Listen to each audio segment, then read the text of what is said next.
Welcome to AI Unleashed. The genie is out of the bottle. So, do we need to be careful what we wish for? In this episode, we have Alan Robertson, a key voice at the Global Council for Responsible AI, an expert in AI ethics, and a GRC strategist. Alan brings a wealth of insight into how AI can be governed responsibly, ensuring it serves humanity ethically while pushing innovation forward. Great to have you here, Alan. Hi, Doug. So, what drove you to join the Global Council for Responsible AI? And what do you think is the biggest ethical hurdle AI faces today? What drove me to the Global Council was kind of quite simple. They are a global organization that is trying to implement effectively responsible AI. So, AI itself is AI ethics is about the what is the right thing to do. Uh, Responsible AI is about the mechanisms to implement the right thing. Then you've got AI safety, and AI safety is how do we stop AI destroying the world? It's an existential risk. Then, of course, you've got AI governance that sits on top of it, and AI governance brings all of it together, which is about providing the transparency and the decision making bodies to the right people. Okay, all right. So what drove me is the fact that there's lots of people working in isolation. We've got lots of different groups of people in governments that are trying to make as much money out of AI as they possibly can, and the impending feeling of statements that certain powerful people have made, which is regulations stifle innovation. And that's what drove me, because regulation does not stifle innovation, in my opinion. Yeah, so, it's all about governance, risk, and compliance. So, all complex topics themselves. But for AI, how can it be simplified so that companies who are adopting AI can actually make sense of it all? I think what companies need to remember is it's not much different to a lot of the challenges they have. It's no different to what happened when cloud first was adopted, and it's no different to effectively cyber security. Hmm. Governance is who's responsible, risk is what can go wrong, and compliance is are we actually meeting the rules? Um, and effectively, if it's about transparency and creating a defensible position, and that's the key message that we have to come across. LLMs or large language models, which generative AI sits upon, are actually risking the demise of critical thinking. People go into ChatGPT, ask it a question, and believe that question. I believe the answer. But where's the critical thinking? How do you know it's not hallucinating? How do we know it's just not manipulating you into the cult of ChatGPT? So therefore, for me, GRC is the right approach, because what you're doing is you're critically thinking, and you're creating a defensible position on any decisions that you make. Okay, thanks, one. And so in the real world, do you know of any cases of AI bias, and maybe how it was resolved? The common one that people use is having an HR tool that for recruitment. Recruitment is, you'll know yourself, Doug, in your role. Wading through CVs it takes a long time, and and until you actually see somebody, it's just whatever somebody. It's really just CVs are just kind of almost linguistics. I'm sure a lot of people would disagree. So therefore, there are a lot of companies that have built AI tools which have said, bring the CV in, we'll identify who to interview and then effectively who to hire. But that in itself will inherently have bias. So, for instance, if you look at over the last 10 years, your demographics of people that you've hired might have been white males between 35 and 40. Without realising it, you've already got your bias by looking at your historical data, because removing bias is, even defining what bias is really difficult, because Martin Luther King and Mother Teresa would probably disagree on how do you remove bias from a data set. So technically you can remove it and you can clean your data up. However, what you're really trying to do is say, because it's giving you information, let's critically think to see, is it still the right information? And one of the benefits of the latest version of LLMs and generative AI is it has a reasoning model, and reasoning becomes the key part to this. Don't take the answer, reason with it. So hypothetically, the role you're hiring for, the right person might be male, white, and 35. But you've got to reason through the CVs that you've got, your job descriptions, to get to that point, rather than the answer's that. Sorry, I thought you dropped there, Alan. You still there? Yes, I'm. I had to look over there. All right, I'll snip that bit out.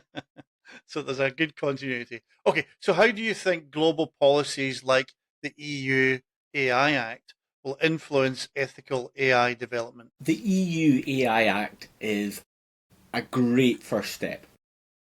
And the reason it's a great first step is it's immediately said there's certain AI that's prohibitive. So one of the key things I live by in ethics is, just because you can doesn't mean you should. What I mean by that is, AI could help you create a weapon that could wipe out the humanity. Should you build it?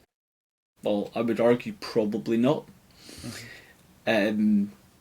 Actually, probably is the wrong word. I would argue definitely don't do it. The EU, things like deepfakes, the EU AI Act kind of criminalizes deepfakes. Deepfakes. There is a legitimate use case for this technology, which is kind of film and TV. Yeah. However, the majority of people that are going to use it are going to use it to exploit, or some people will use it for what they see as humour, but humour tends to always have some form of consequence on whoever you're being humorous about. So the EU AI Act is great initially at removing the stuff that's really bad. Then it starts to move to regulation around the companies that you would expect to be regulated, the FTSE companies, the companies that can be regulated. And what it starts to do is, these companies tend to have money, so they can iron out the horrible bits and bobs until we can kind of get to a position where we actually know how to implement safely. How to implement safely in a controlled way that doesn't become cost prohibitive, or doesn't actually. In an ideal world, it would be financially better to implement responsible AI than it would be not to. And hopefully we're kind of getting there, and then like everything, the big companies will buy software from other big companies. Like, if you think of Formula One racing, the Formula One companies that drive the innovation, and that innovation then kind of trickles down to Audi, to your own car. So you have a better gearbox, you have something more efficient, you've got a more efficient engine. Yeah, good analogy. So, in terms of transparency, what is vital for trust in AI, and what's a practical way companies can improve on that? So trust in AI is kind of quite a difficult one, and it's a bit of a paradox. So the obvious answer is, to trust AI, you've got to be transparent. But and traditionally with software development, transparency equals open source, and open source is great. I'm a big fan. However, if you look at generative AI, open source is not a good idea. And the reason it's not a good idea for to be is because if you have an open source model, you can understand how to remove the guardrails. And before you know it, you've got an unethical AI. So if you think of open source being Android and you think of a kind of closed environment being Apple, we know that Apple is generally more secure because you don't know what's inside the box. Yeah. Android is easier to manipulate and people have to work harder to prevent it. So for how do we get trust in AI? The only way we can really get trust in AI is through being able to be as transparent as we possibly can within the data, justify our answers and have a defensible position, as opposed to the answer is 36, or the age-old one, the answer is Microsoft. What's the question? Yeah. Okay, so similar to, I guess, open source with operating systems as well, where the more you use the open source, the better it becomes. But you've got more vulnerabilities when you do that. Absolutely, and it's you're just giving people opportunities, and because AI is shiny and new and ridiculously powerful, do you know already we've seen a minimum of 4 LLMs on the dark web. You know, they've indexed the dark webs, they have no guardrails whatsoever on them, and you know the people that are using it are no longer just the sophisticated criminals. Hypothetically, you could go onto the dark web and ask, you could say to it, I'd like to make a chemical weapon from the materials that I've got in my house. It'll be happy to give you the answer because LLMs are fundamentally designed to be generative AI or agentic AI is designed to be kind of subservient. It's designed to give you the information that you require. So therefore, it would be more than happy to show you how to make a chemical weapon. The problem is, if you were making chemical or biological weapons, they get made in a lab. That lab is a couple of $100,000, a couple of $100 million. It's protected. They've got the processes. What happens if a 15-year-old kid goes in and went, okay, I need to make it quite secure, so I'm going to sellotape up my vents. Then I'm going to put my marigold gloves on. Do you know? And then before you know it, ChatGPT teaches you how to make sarin gas. Do you know? With a few deodorants and perfume. Absolutely, and I think like this becomes the kind of crux. We need to make it almost impossible for anyone to remove these guardrails, and then we need to make sure that the guardrails evolve and iterate to make sure they're stronger and stronger and stronger. But you know, we talk about ethics, and the people that are setting the ethics are arguably, not wanting to sound too controversial, the people that are setting the ethics, like world leaders, etc., they've all got their own agenda. Yeah. Okay, so are there industries where AI ethics matter more, and what makes them stand out? The natural answer for this one is yes. There are industries that are definitely more of a priority than others. However, when you start to walk through it, I think the answer is no. So for instance, initially you would say medicine. Why? Because if you have an AI device that can detect cancer and it gets manipulated, you know, or it's coming up with false positives, you're impacting somebody's life. They're either going to have an operation they don't need or they're not going to have an operation they do need.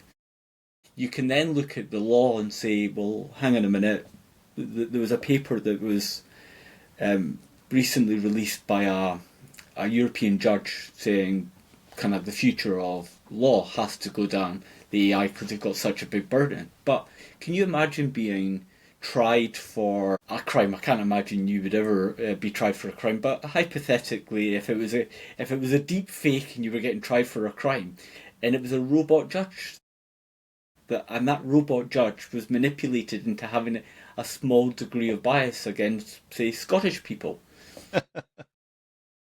So you then think, okay, but the law and medicine are quite high. But then you go into, okay, well, food production. What happens if AI food production gets compromised and just takes a small, tiny little bit of compromise, and before you know it, you're poisoning people. Medicine, self-driving cars, mechanics. It's not just weapons.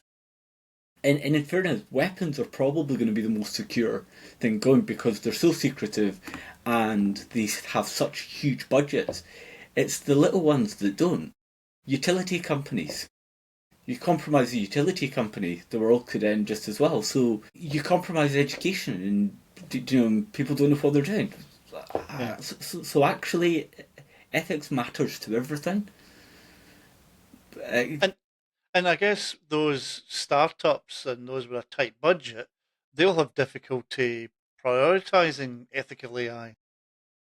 Absolutely. And this is where the paradox comes in. If you think about it, if you think of the statement that a lot of people make, which is uh, innovation, or like regulation stifles innovation. If we just explore that for a second, and we look at, if we look at me in an office, so the building that I was sitting in has got building regulations. That's great. It stops it falling down. My sandwich I've had for lunch, while I'm eating that, got regulations to stop me being poisoned. My laptop is heavily regulated so it doesn't catch fire and it kind of does what it does. When I travel, my car's regulated. It's got its regular MOT. When I fly, it's regulated. That's great because it stops the plane falling out of the sky. But yet, in everything that I built, food is innovative. Building the Shard is innovative. All these buildings that are being designed are innovative. But yet, when it comes to that, nothing's innovation stifles. Regulation stifles innovation. It just doesn't make a lot of sense. So I think what people have to do from the start, and on a more serious note, at one point, I would envisage a similar GDPR type rule appearing that would cost people retrospectively a fortune to fix. So Right, therefore, yeah. people should be building in from the start because at one point there's going to be a hang on a minute.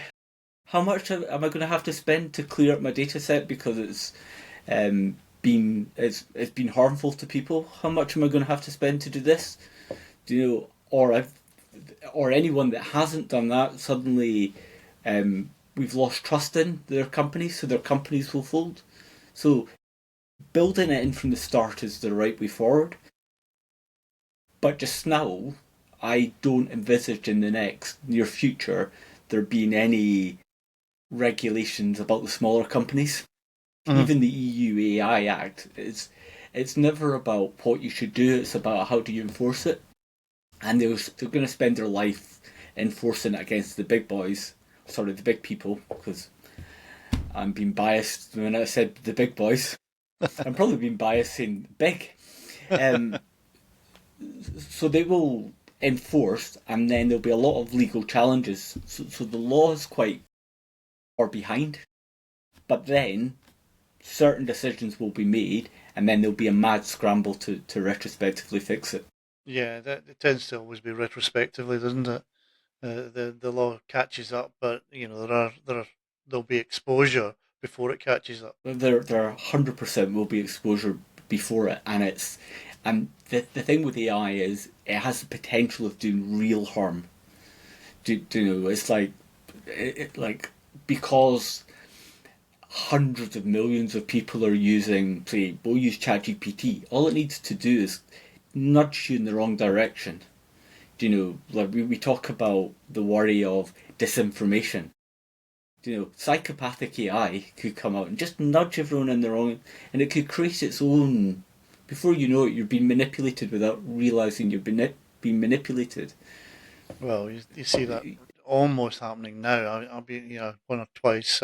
once or twice I've been, these scammers who seem real, and yet, we all get caught in it with social engineering. Yep, So it's no longer the prince from Nigeria that wants to give you yeah, $400 million. which we all laughed at. It's not Yep, laughable now.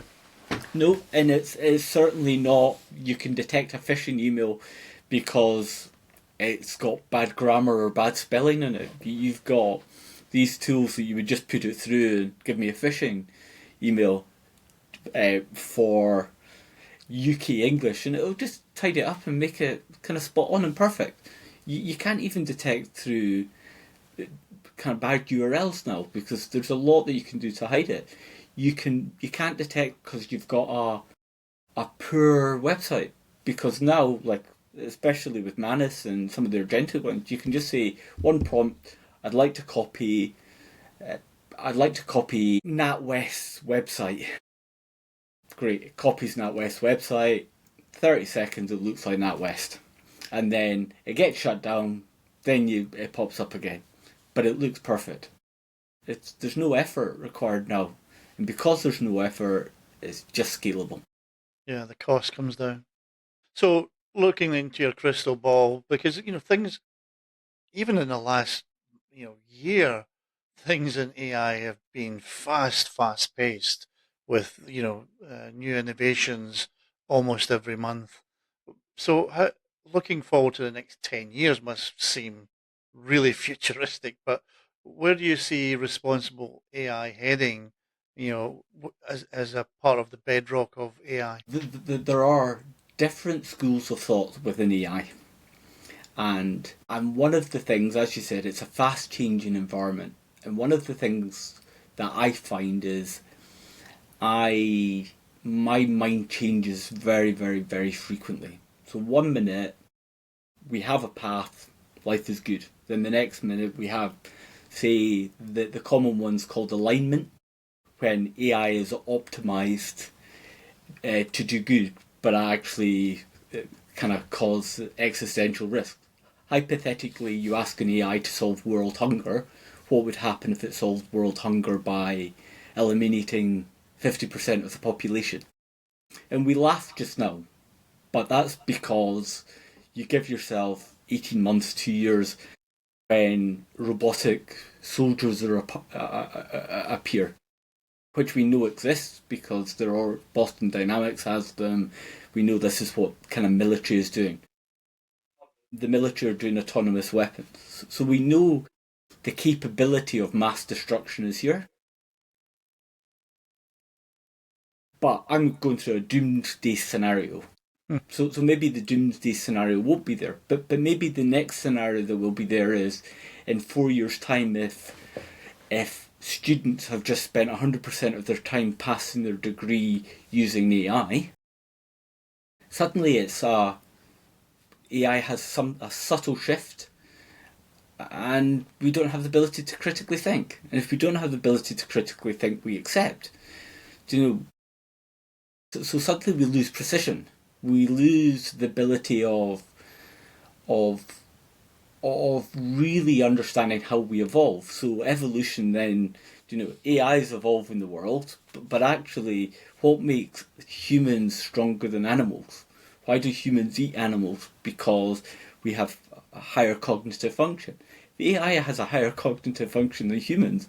So, so Alan, there are various types of AI that we're evolving through. I think the one that's coming out right now is are more agentic AI.